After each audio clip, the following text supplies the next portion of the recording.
Hello, it's Christy Gray, your newest hype girl and astrologer. Welcome to the Cosmic Hotline.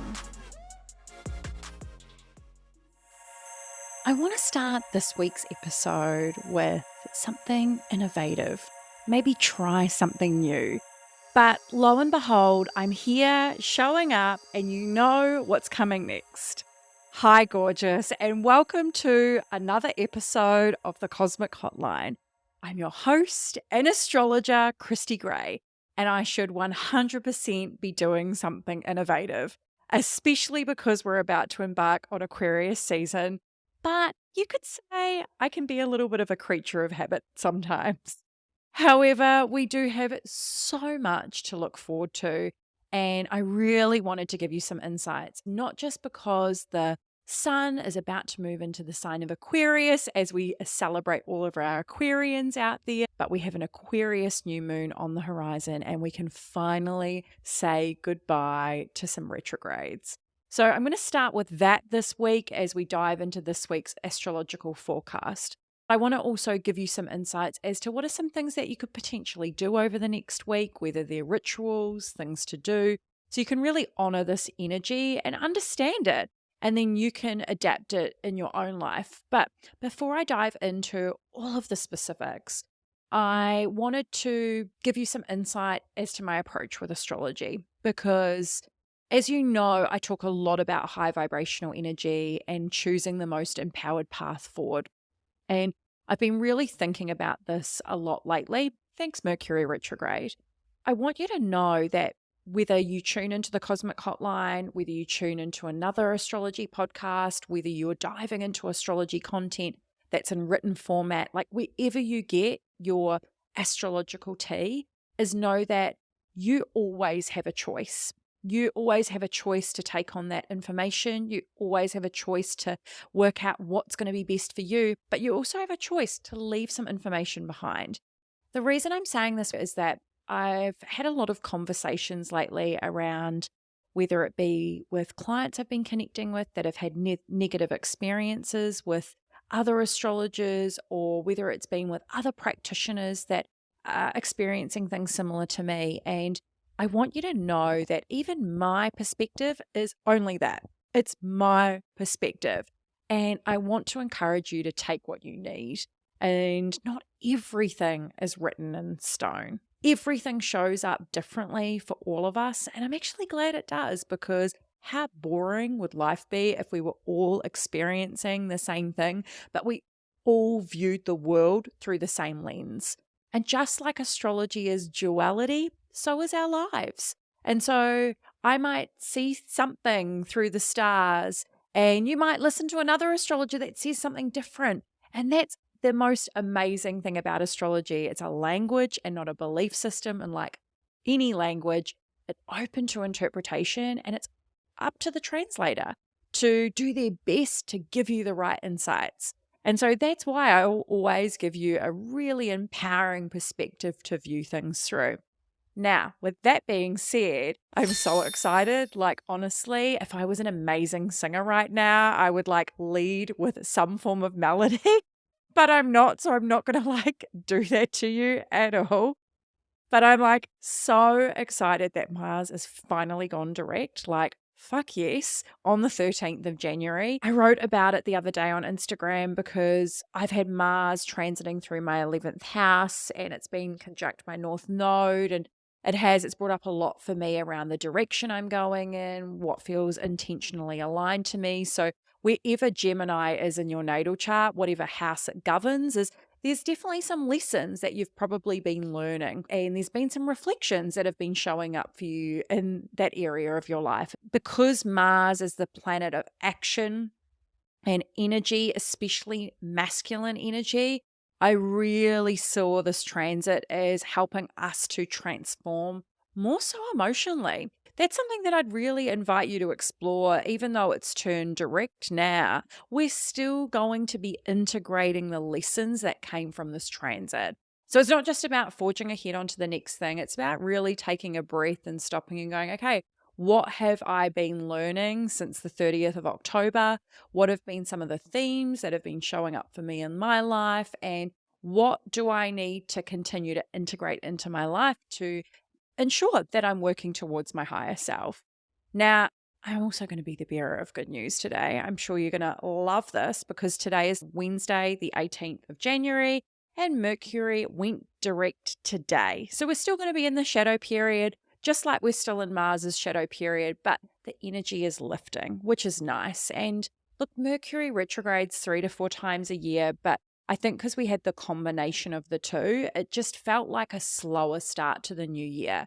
I don't know about you, but I really welcome that because when you really start leaning into the astrological seasons and honoring what each season teaches you, like I really felt in Sagittarius season that I started to dream bigger again. And I spoke a lot on the podcast about seeing what's possible. And so a lot of the conjuring and planning I was doing was really around November. So I'd already started before the new year hit. And then because we move into Capricorn season in mid-December, that's when you start slowing down because it's an end of a year, but putting systems and processes in place. If you've had a slower start to the year, don't worry about it. As I shared at our last full moon, that was a real opportunity for a breakthrough and a fresh start before we really moved into this energy, which is new moon energy. And you'll really start to feel like things are moving quite quickly, is what I would say.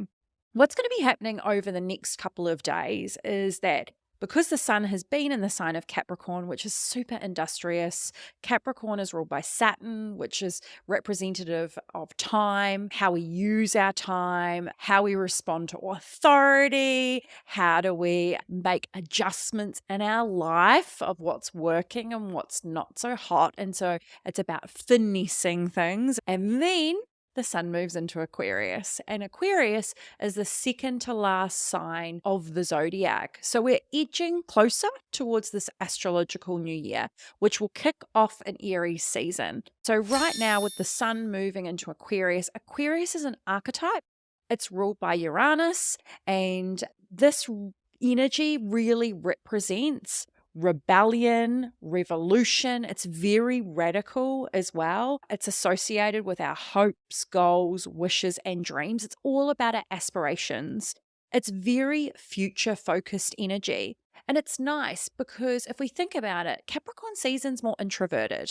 It's very much about like working behind the scenes, working on what needs to be done. And then Aquarius comes along and is like, no, this is extroverted energy. You got to get out of your shell, like get out of your comfort zone. Don't be afraid to take a leap of faith per se. So it is very much thinking about what comes next. There is this fine dance though, which is what I find because Aquarius is a fixed air sign.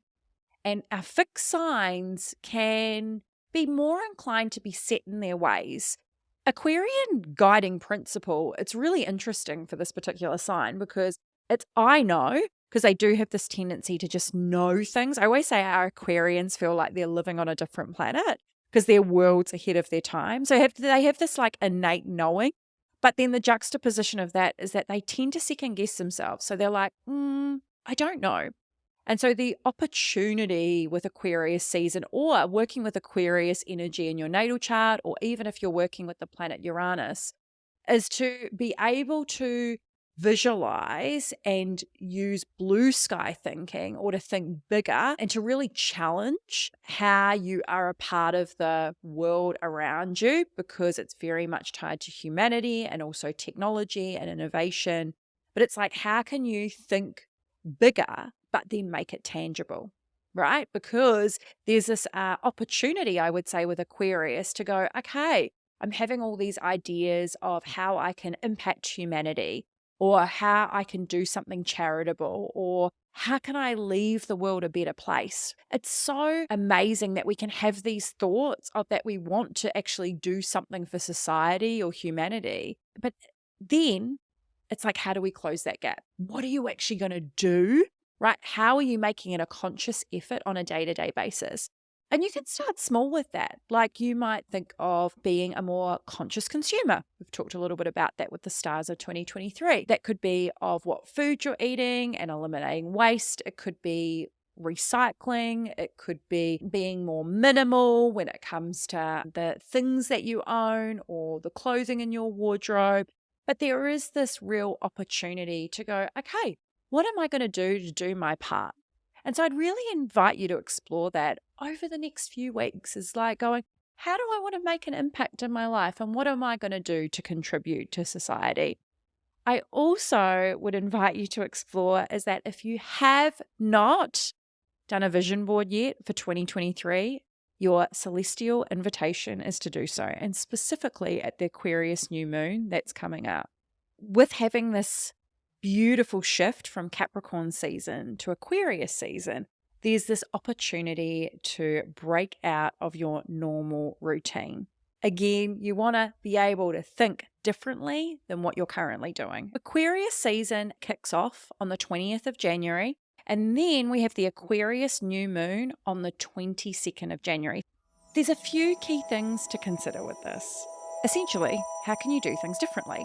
But with this particular new moon, because new moons represent new beginnings, they're a start of a new cycle, and having the sun and moon in Aquarius, but then also Venus and Saturn in Aquarius, the moon will be trining Mars and it's applying. This is a good thing. And it will be sextiling Jupiter, which is also applying. This combination speaks to empowered action. It's not just about visualizing what you want to achieve or where you want to go or what your future is going to look like. It's also about what can I do today to help me get closer towards my dreams. If you can't take one small action step right now, it means you have too big a gap. What do I mean by this? Is that I'm really big on looking towards the future and knowing what I'm working towards, but then working back from that. Because if you can't see the next logical step that you need to take, it can feel like your dreams are out of reach. Now, you know your girl's a Virgo, and she loves a good personal development productivity hack. I've kind of become a little bit obsessed with this concept I found on YouTube. It actually comes from a book which is called The 12-Week Year. It's very masculine energy, I'm not going to lie. And because I'm like focusing on this whole being versus doing, I've taken what I need from that. But I wanted to use this as an example because if you are working towards something or you're wanting to initiate something, especially because there can feel like this added pressure with a new year, as I thought that this might give you a little bit of inspiration. So essentially this concept of the 12-week year is that you achieve your goals, which are 12-month goals, but in a 12-week timeline. What I loved about this concept, and there's a ton of worksheets that they offer on their website, there's also like lots of systems and processes in the book, is it's exactly what I learned when I was doing my coaching certification. And it's all about those empowered action steps. So rather than focusing on the goal and where you're going, it's about what action can you take today, but the action is specifically how you move the needle towards the goal that you're trying to work towards. Please stay with me here. I'll give you an example.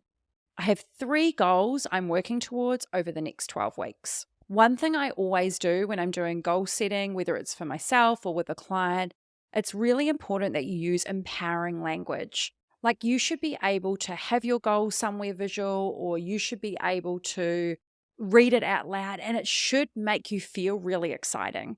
No more SMART goals. Like they are just gross and they don't feel inspiring whatsoever. The one thing I thought that was really interesting that I'm trying is that with the goals that they mentioned in this 12-week year is that they have to be something you can control. And it's really interesting because having a business, you have financial goals. It makes sense, right?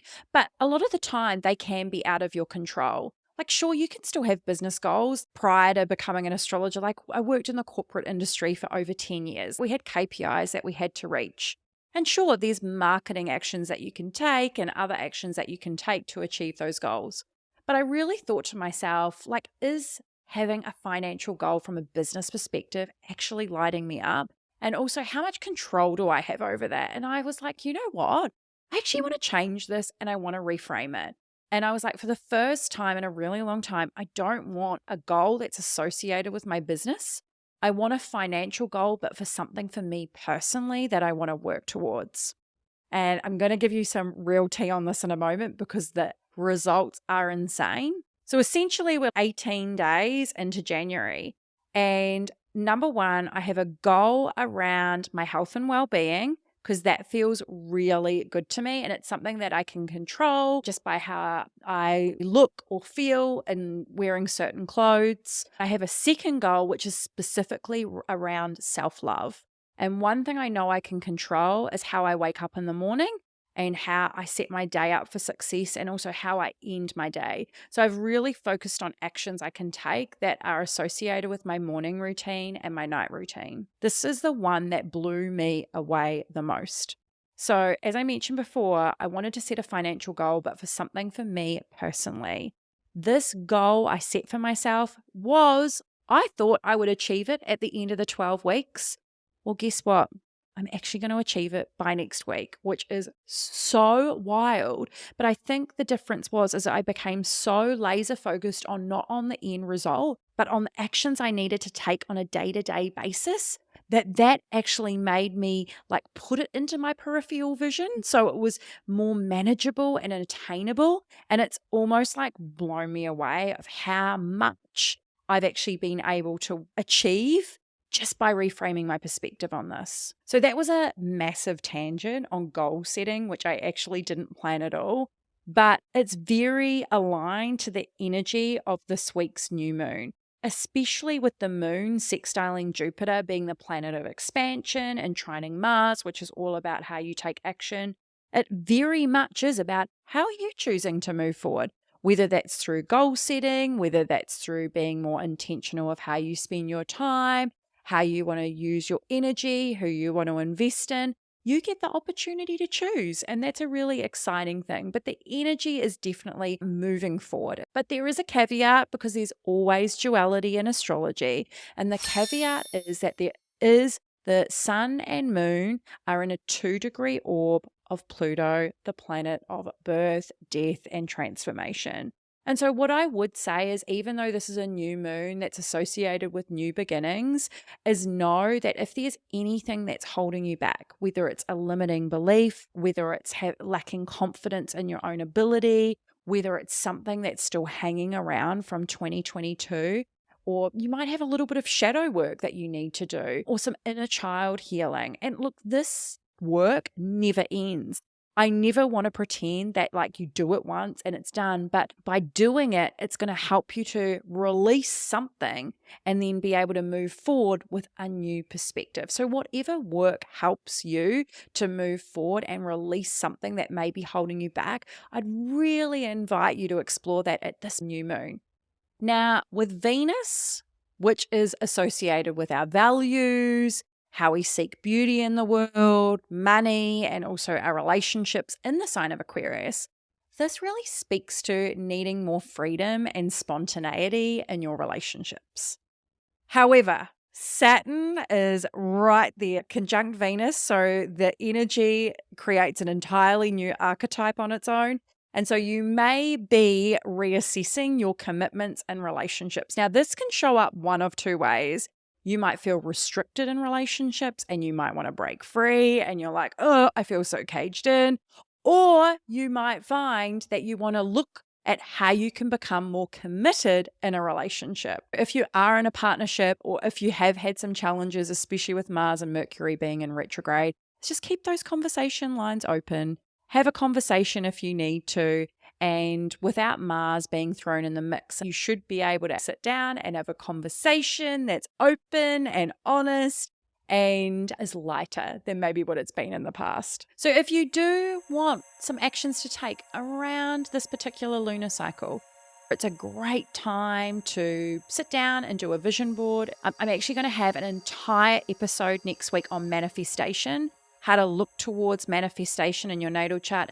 If you do want to, is donate your time to charity or a cause that you believe in. You might want to make a donation to something that's important to you. If that's something that you don't have the resources for, is you might want to clean out your closet and donate some of your items to charity, or there could be some things that are hanging around home that you can re-gift to somebody else. Also, because Aquarius rules technology, if you have a website or a digital product, if you need to spend some time over the next month, whether it's working behind the scenes on it, you might need to freshen up some images, I'd say do that.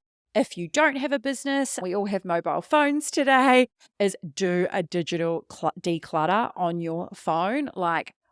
Such a good time to do that. And especially to reassessing how you use your phone, whether it's downloading an app to clean out your photos if you've got lots of duplicates, or whether it's to get rid of some apps you're not using. Or I'd even go as far to say as check out all your subscriptions on the App Store and see if there's anything that you need to get rid of. Now, if you are looking for a new job, or maybe you're actually going, you know what, I need to change this year. If your resume isn't updated, update it now. If you are enjoying life in your business, as I would say, update your bio if you need to anywhere, whether that's on social media, on your LinkedIn, or whether that's on your website. Or if you are in the process, you've already got your resume updated, as I'd be starting to look to see what's on the horizon and maybe start to form some connections with people to really broaden your network. And last but not least is if you are conjuring something really big this year and you're not ready to bring it to the forefront, and you know you still need to pull that thread a little bit, as I would invite you to do any form of idea generation, mind mapping, or brainstorming. There was a question that I did share on Instagram that I wanted to share with you because it really does round out the energy that we're about to embark on. And it's something that I'd invite you to explore or ponder or reflect on, or maybe even journal on. And it's this question. Imagine a crystal ball that can provide you the answer to one question about your future. What would you ask? What would you hope to see? Aquarius season and this Aquarius new moon is inviting us to look towards the future and to really think about where do we want to go moving forward. But the caveat is that remember that you need to still have a routine. Sure, you can break out of your normal routine, but remember, routines keep you grounded and they help you to think more clearly. And if you're going to generate some big ideas this season, you're still going to need your feet firmly planted on the ground. I hope you enjoyed this week's episode. I'll be back next week. As I mentioned before, we're going to dive into all things cosmic consciousness and manifestation. I'm so looking forward to unpacking all of this with you. So until then, stay cosmic, babes.